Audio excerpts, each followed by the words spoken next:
മൂന്നാം ദിനവും പാകിസ്ഥാന്റെ ഭാഗത്തുനിന്നുള്ള പ്രകോപനം അതിർത്തിയിൽ തുടരുകയാണ്. അതിശക്തമായ ഭാഷയിൽ തന്നെയാണ് ഭാരതത്തിന്റെ സൈന്യം മറുപടി നൽകുന്നത്.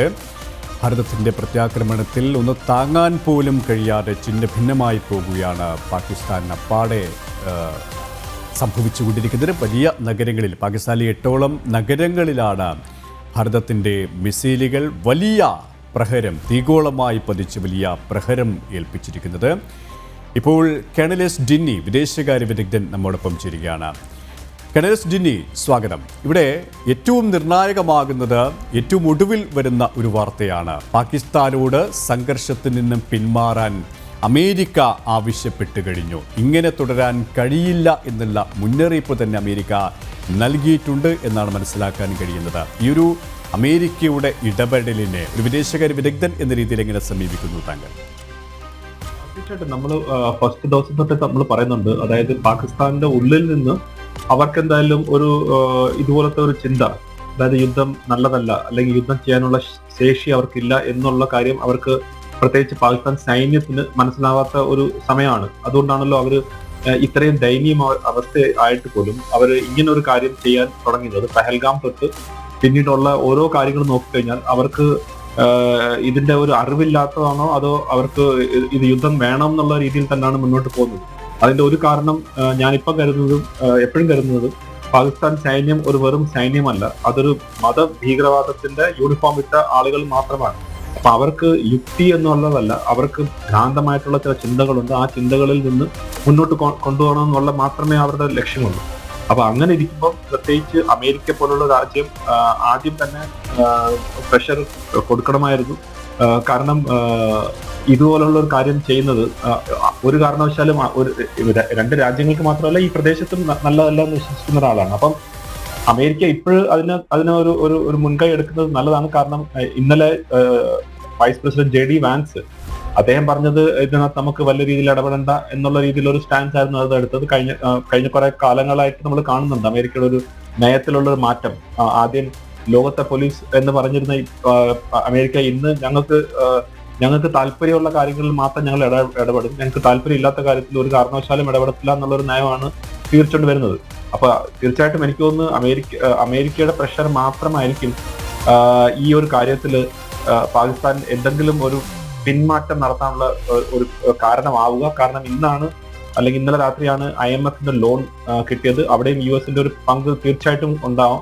അപ്പൊ ഇനി വരും ദിവസങ്ങളിൽ അമേരിക്കയുടെ നിർദ്ദേശപ്രകാരം അവർ ഈ ഒരു ഡീഎസ്കലേഷനിലേക്ക് പോയില്ലെങ്കിൽ അവർ അമേരിക്കയുടെ കടുത്ത നിലപാട് വന്നു കഴിഞ്ഞാൽ അത് പിടിച്ചു നിൽക്കാനുള്ള ശേഷി എന്തായാലും പാകിസ്ഥാന് കാണത്തില്ല. ഒരു വശത്ത് നമ്മൾ കൊടുക്കുന്ന തിരിച്ചടിയും ഒരു വശത്ത് അവരുടെ ആഭ്യന്തര പ്രശ്നങ്ങളും പിന്നീട് അന്താരാഷ്ട്ര ലെവലിൽ അമേരിക്കയുടെ ഒരു പ്രഷറോടെ വന്നു കഴിഞ്ഞാൽ ഒരു കാരണവശാലും പാകിസ്ഥാൻ സൈന്യത്തിന് പിടിച്ചു നിൽക്കാൻ പറ്റത്തില്ല എന്നാണ് ഞാൻ വിശ്വസിക്കുന്നത്. അപ്പൊ ഇനി വരും ദിവസങ്ങളിലെങ്കിലും അവര് ഈ ഒരു കുറച്ചെങ്കിലും സദ്ബുദ്ധിയോടെ ചിന്തിച്ച് ഈ ഒരു രീതിയിലേക്ക് മുന്നോട്ട് പോകരുതെന്നാണ് നമ്മൾ വിശ്വസിക്കുന്നത്. പക്ഷെ പാകിസ്ഥാൻ സൈന്യമായോണ്ടും അതിനകത്ത് ജനറൽ അസീം മുനീർ എന്ന് പറയുന്ന ഒരു വ്യക്തിയാണ് ഇപ്പോൾ അതിനെ നയിക്കുന്നതും കൊണ്ട് അവരെന്തും ചെയ്യാൻ മടിക്കത്തില്ല എന്നുകൂടെ നമ്മൾ ഈ സമയത്ത് ഓർക്കുന്നത് നല്ലതാണ്.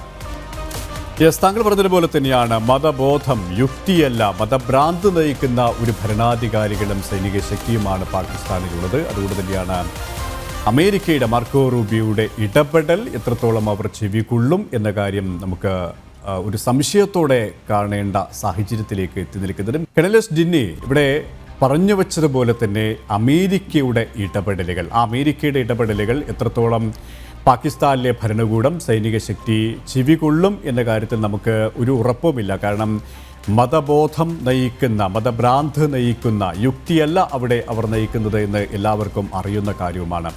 ഒപ്പം മറ്റ് ലോകരാഷ്ട്രങ്ങളുടെ ഒരു പിന്തുണ ഭാരതത്തിന് അതിൻ്റേതായ രീതിയിലുണ്ട്. ധാർമ്മികമായ എല്ലാ പിന്തുണയും ഭാരതത്തിന് ലഭ്യമായിട്ടുണ്ട്. എന്നാൽ പാകിസ്ഥാനെ സംബന്ധിച്ചിടത്തോളം ചൈനയും തുർക്കിയും ഒഴികെയുള്ള രാഷ്ട്രങ്ങൾ അവർക്ക് പിന്തുണ പ്രഖ്യാപിച്ചിട്ടില്ല. ഇവിടെ സൈനികമായിട്ടുള്ള ഏതെങ്കിലും സഹായങ്ങൾ പ്രത്യക്ഷമായി അടുത്ത് നൽകിയിരിക്കുന്നത് തുർക്കി മാത്രമാണ്. ചൈനയടക്കം നേരത്തെ നൽകിയ ആയുധങ്ങളാണ് ഇപ്പോഴും പാകിസ്ഥാൻ ഉപയോഗിച്ചുകൊണ്ടിരിക്കുന്നത്. പക്ഷേ ആ പാകിസ്ഥാന് ചൈന നൽകിയ ആ ഒരു ആയുധങ്ങൾ എത്രത്തോളം നിഷ്ഫലമാണ് എന്ന് നമ്മൾ കഴിഞ്ഞ ദിവസം കണ്ടറിഞ്ഞിട്ടുണ്ട്. ഭാരതത്തിൻ്റെ സുദർശന എത്ര പെട്ടെന്നാണ് അവ നിർവീര്യമാക്കിയിരുന്നത്. അതുകൊണ്ട് തന്നെ മറ്റ് ആയുധക്കോപ്പുകളെ, ആയുധ വ്യാപാര കരാറുകളിൽ ഏർപ്പെടാൻ പാകിസ്ഥാൻ എത്രത്തോളം സാധ്യതയുണ്ട്? പ്രത്യേകിച്ച് IMF-നടക്കം ഫണ്ട് ലഭിച്ച ഒരു സാഹചര്യത്തിൽ ഭാരതം കൃത്യമായി അതിനെ എതിർത്തിരുന്നു.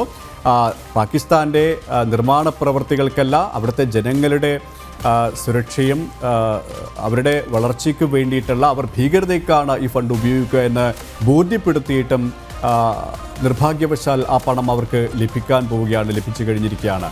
അത് ഏത് തരത്തിൽ പാകിസ്ഥാൻ ഉപയോഗിക്കും എന്ന് നമ്മൾ കണ്ടറിയേണ്ടതുണ്ട്, അല്ലേ?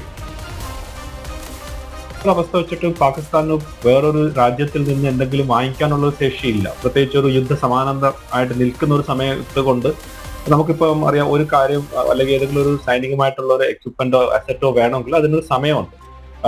ചിലപ്പം ചില അമ്യൂണിഷൻ ഒക്കെ ആണെങ്കിൽ അത് ഓക്കെ ഫൈൻ, അത് കൊണ്ടുവരാൻ അത്രയ്ക്ക് ചിലപ്പം പറ്റുമായിരിക്കും. പക്ഷെ വലിയ രീതിയിലുള്ള എക്വിപ്മെന്റും അസറ്റും ഒക്കെ വാങ്ങിക്കണമെങ്കിൽ അതിന്റെ ഒരു പ്രൊസീജിയർ ഉണ്ട്.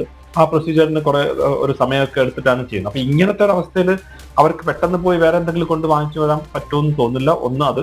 രണ്ടാമതായിട്ട് അങ്ങ് പറഞ്ഞ പോലെ തന്നെ ഇപ്പം IMF-ന്റെ ലോൺ ഇപ്പൊ കിട്ടിയതുള്ളൂ. ആ ലോണിൽ നിന്ന് എന്തെങ്കിലും പൈസ എടുത്തിട്ട് ഇങ്ങനെ ചെയ്തു കഴിഞ്ഞാൽ അത് വലിയൊരു തിരിച്ചടിയായി അവർക്ക് തന്നെ മാറും. അപ്പൊ അതുകൊണ്ട് അങ്ങനെയുള്ള രീതിയിലേക്ക് പോകുമെന്ന് തോന്നുന്നില്ല. പക്ഷെ അവർ ഓൾറെഡി ചില കാര്യങ്ങൾ ചെയ്തു വെച്ചിട്ടുണ്ടായിരുന്നു. നമുക്കറിയാം, അവരുടെ ബഡ്ജറ്റ്, പാകിസ്ഥാന്റെ ഡിഫൻസ് ബഡ്ജറ്റ് ലോക രാജ്യങ്ങളിൽ തന്നെ ഏകദേശം ഒരു ടോപ്പ് 10-12 രാജ്യങ്ങളിലുള്ള ഒരു ബഡ്ജറ്റാണ്. അതായത് ഇത്രയും പാവപ്പെട്ട ഒരു രാജ്യമായിട്ട് പോലും അവരുടെ ബഡ്ജറ്റിന് ഇത്രയും ഡിഫൻസ് ബഡ്ജറ്റ് ഇത്രയും പൈസ മാറ്റി വയ്ക്കുന്ന വേറൊരു രാജ്യമില്ല. എനിക്കൊന്ന് GDP തന്നെ ഏകദേശം 4% അടുപ്പിച്ച് അവര് ഡിഫൻസിന് വേണ്ടി മാത്രം കൊടുക്കുന്ന ഒരു രാജ്യമാണ്. അപ്പം ഇപ്പോഴത്തെ ഒരു അവസ്ഥ വെച്ചിട്ട് പെട്ടെന്ന് ആരെങ്കിലും ഒരു ചൈനീസ് സഹായം അങ്ങനെ ചെയ്യുമെന്ന് എനിക്ക് തോന്നുന്നില്ല. ചൈനയുടെ 80% പാകിസ്ഥാന്റെ എല്ലാ എക്യുപ്മെന്റും ചൈനീസാണ്.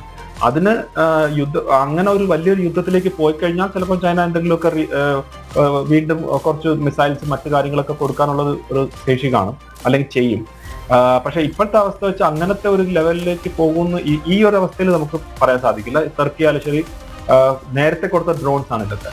അപ്പൊ ആ രീതിയിൽ എനിക്ക് തോന്നുന്നു അന്താരാഷ്ട്ര പ്രഷർ ഈ കൊടുക്കുന്ന രാജ്യങ്ങൾക്കും വരും. അതായത് നിങ്ങളൊരു ഭീകരവാദ രാജ്യത്തിനാണ് ഇങ്ങനത്തെ കൊടുക്കുന്നത് എന്നുള്ള ഒരു ചീത്തപ്പേരും കൂടെ ഉണ്ട്. അതുകൊണ്ട് നേർവഴിക്ക് കൊടുത്തില്ലെങ്കിലും ചിലപ്പം അറിയാതെയൊക്കെ ഉള്ള രീതിയിലേക്കുള്ള ഒരു കാര്യം ചെയ്താൽ നമുക്ക് അതിശയിക്കേണ്ട കാര്യമില്ല. പക്ഷെ അതിന്റെ കാരണം എന്ന് വെച്ചാൽ മുൻപും പാകിസ്ഥാൻ ഇതുപോലത്തെ പല ഷാഡോ ഡീൽസ് ചെയ്ത് അമ്യൂണിഷൻസ് എക്യുപ്മെന്റും ഒക്കെ വാങ്ങിച്ചിട്ടുകൊണ്ട് പല രാജ്യങ്ങളിൽ ഇതുപോലെ കൊടുത്തിട്ടുമുണ്ട്. നോർത്ത് കൊറിയയുടെ കാര്യങ്ങളൊക്കെ നമുക്കറിയാം. അതുകൊണ്ട് ഇപ്പോഴത്തെ അവസ്ഥ വെച്ചിട്ട് എനിക്ക് തോന്നുന്നില്ല വേറെ ഏതെങ്കിലും രാജ്യം ഹെൽപ്പ് ചെയ്യുമെന്ന് പാകിസ്ഥാനെ, ഇൻക്ലൂഡിങ് ചൈന ആൻഡ് തുർക്കി ഡയറക്റ്റ് ആയിട്ട് ഈ ഒരു അവസ്ഥയിൽ.